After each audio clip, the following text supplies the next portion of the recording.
तो सियासी खबरों में सबसे पहले खबर महाराष्ट्र में मैनिफेस्टो पर सियासी महासंग्राम की। एक ही दिन महाराष्ट्र के दोनों गठबंधनों की तरफ से चुनावी मैनिफेस्टो जारी कर दिया गया। सवाल है कि आखिर किसके घोषणा पत्र में कितना दम है। वोटिंग से पहले नैरेटिव की जंग में कौन आगे है।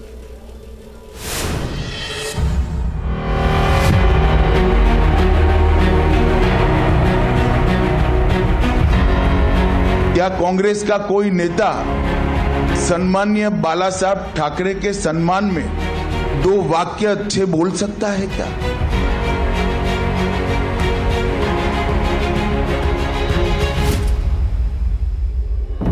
और ये खुद ही देते हैं कि ये इसमें कोरे पन्ने हैं, इसमें कुछ लिखा हुआ नहीं है।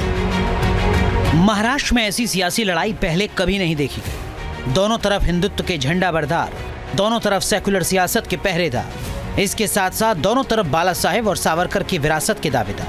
महाराष्ट्र के सियासी संग्राम का ये बेहद दिलचस्प मोड़ है। नैरेटिव की जंग में आगे निकलने की होड़ है। इस वक्त महाराष्ट्र की सियासत में सबसे बड़ा सवाल है कि किसके वादों में कितना दम है। दोनों गठबंधनों की तरफ से घोषणा पत्र जारी हो चुका है। जनता को लुभाने के लिए दस्तावेजों का पुलिंदा खुल चुका है। महाराष्ट्र में मैनिफेस्टो के महासंग्राम की लड़ाई की ये दो तस्वीरें हैं। हम बारी बारी से दोनों गठबंधन के मैनिफेस्टो की बात करेंगे। बीजेपी की तरफ से गृह मंत्री अमित शाह ने घोषणा पत्र को सार्वजनिक किया। महाराष्ट्र में बीजेपी शिवसेना शिंदे और एनसीपी अजीत पवार मिलकर चुनाव लड़ रहे हैं। इस गठबंधन को महायुति नाम दिया गया है। महायुति के संकल्प पत्र के मुख्य बिंदुओं की बात करें तो संकल्प पत्र में 25 लाख नौकरियों का वादा किया गया है। लाडकी बहन योजना में 2100 रुपए महीना देने की बात की गई है। 2027 तक 50 लाख लखपति दीदी बनाने का जिक्र है। महिलाओं को वित्तीय साक्षरता प्रशिक्षण और किसानों की कर्ज माफी के साथ साथ 10 लाख स्टूडेंट्स को 10,000 ट्यूशन फीस देने का जिक्र किया गया है। वादों की लिस्ट बहुत लंबी है, लेकिन वादे अपनी जगह। इसके साथ महाराष्ट्र की सियासी पिच पर विचारधारा की लड़ाई भी चरम पर है। मैं आज इस मंच से उद्धव ठाकरे जी को पूछना चाहता हूं, क्या वो कांग्रेस के नेता राहुल गांधी को इतनी विनती कर सकते हैं कि वीर सावरकर के लिए दो अच्छे शब्द बोल दे? क्या कांग्रेस का कोई नेता सम्माननीय बाला साहब ठाकरे के सम्मान में दो वाक्य अच्छे बोल सकता है क्या?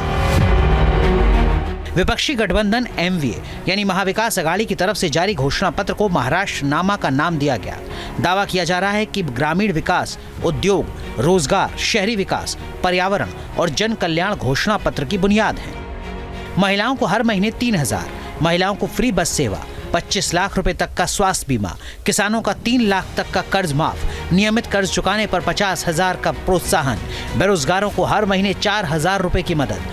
देखो, इतना झूठ बोलना, ये खुद ही विपक्षी एमबीए संविधान के मुद्दे को जोर शोर से उठा रही है। पीएम मोदी के लाल किताब वाले सियासी प्रहार पर खड़गे की तरफ से प्रेस कॉन्फ्रेंस में सफाई दी गई। इतना झूठ बोलना, ये खुद ही देते हैं और हमको अर्बन नक्सलाइट बोलते हैं।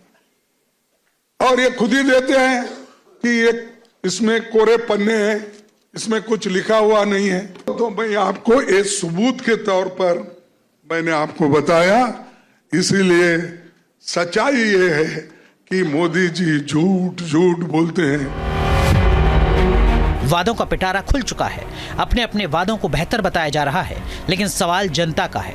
आखिर जनता किस पर एतबार करेगी, किसको पास करेगी, किसको फेल? सुनो सुनो सुनो सुनो, सिनेरियो बदल गया। Team news nation. अब बात चुनावी रैलियों के सुपर संडे की। आज प्रधानमंत्री नरेंद्र मोदी ने झारखंड में 2 रैलियों को संबोधित किया। विपक्ष पर जमकर हमला बोला। महाराष्ट्र में गृह मंत्री अमित शाह और कांग्रेस अध्यक्ष मल्लिकार्जुन खड़गे में जुबानी जंग हुई तो सीएम योगी ने उत्तर प्रदेश में मोर्चा संभाला। कैसे छिड़ा है वार पलटवार का चुनावी संग्राम, देखिए रिपोर्ट।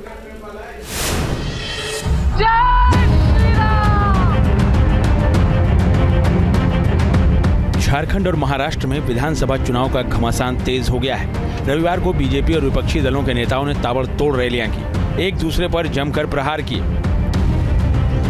इसलिए मैं कहता हूं, एक है तो सेफ है, एक है तो मोदी जी सुनो, अनेक है तो अखंड है। मोदी क्या बोल रहे? एक है तो सेफ है। मंजलिस क्या बोल रही? मोदी अनेक है तो अखंड है। पीएम मोदी ने झारखंड के बोकारो और गुमला में 2 रैलियों को संबोधित किया। रांची में मेगा रोड शो किया। पीएम मोदी ने जेएमएम पर घुसपैठियों की मदद और जनता का पैसा लूटने का आरोप लगाया तो कांग्रेस पर आदिवासी एकता को कमजोर करने को लेकर करारा प्रहार किया। आपके हक की ये सुविधाएं जेएमएम कांग्रेस के लोगों ने लूट ली। लूट लिया कि नहीं लूट लिया? लूटा कि नहीं लूटा?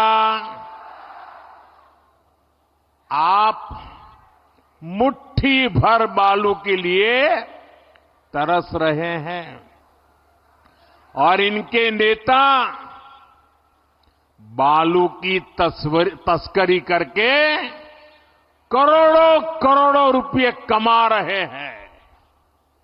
इनके पास से नोटों के पहाड़ निकल रहे हैं। कांग्रेस का शाही परिवार हमारे दलित समाज में, हमारे एससी समाज की एकता को, हमारे आदिवासी समाज, हमारे एसटी समाज की एकता को, हमारा ओबीसी समाज, हमारे ओबीसी समाज की एकता को तोड़ना चाहते हैं। ये लोग एससी, एसटी, ओबीसी को मिला आरक्षण छीनना चाहते हैं। झारखंड में पहले चरण में 13 नवंबर को 13 जिलों की 30 सीटों पर वोटिंग होनी है। उससे पहले बीजेपी ने अपनी पूरी ताकत झोंक दी है। रांची में केंद्रीय कृषि मंत्री शिवराज सिंह चौहान ने भी लोगों से मुलाकात की। वहीं सीएम योगी के बटेंगे तो कटेंगे के नारे पर विधानसभा चुनाव में सियासी संग्राम छिड़ा हुआ है। सीएम योगी ने रविवार को यूपी उपचुनाव के लिए मोर्चा संभाला। प्रयागराज और मिर्जापुर में रैली की। विपक्ष पर हमला बोला तो महाराष्ट्र से कांग्रेस अध्यक्ष मल्लिकार्जुन खड़गे ने सीएम योगी पर पलटवार किया। एक नई परिभाषा इसको हम दे रहे हैं, प्रोडक्शन हाउस ऑफ दंगाई एंड अपराधी। इसीलिए हम कह रहे हैं बटिए मत, बटना नहीं है, एकजुट होना है। एक तरफ गेरुआ कपड़े डालते हो, दूसरों को उपदेश करते हो, बटेंगे तो कटेंगे बोलते हो। और ये क्यों डाले? अरे आपका काम तो है सबको जोड़ना, सबसे प्रेम से बात करना, सबको एक रखना। महाराष्ट्र में रविवार को गृहमंत्री अमित शाह ने महायुति का चुनावी मोर्चा संभाला। जलगांव, बुल्ढाना और अमरावती में ताबड़तोड़ रैलियां करके महाविकास अघाड़ी और कांग्रेस पर चुन चुनकर प्रहार किए। पिछड़ा वर्ग का, ओबीसी वर्ग का आरक्षण कट जाए, उसमें आप सहमत हो क्या? अरे जोर से बोलो, सहमत हो? दलितों का कट जाए, इसमें सहमत हो? और आदिवासियों का कट जाए, उसमें सहमत हो? ये अघाड़ी वाले सत्ता की भूख में अंधे हो चुके हैं। महाराष्ट्र में सभी 288 सीटों के लिए 20 नवंबर को वोटिंग होगी और चुनाव के दिन जैसे जैसे नजदीक आ रहे हैं, महायुति और महाविकास अघाड़ी में घमासान तेज हो रहा है। दोनों गठबंधन जीत के समीकरणों को अपने पक्ष में करने में जुटे हैं। Team news nation. News nation अब व्हाट्सएप पर खबरों की ताजा अपडेट के लिए न्यूज नेशन के इस QR कोड को स्कैन करें।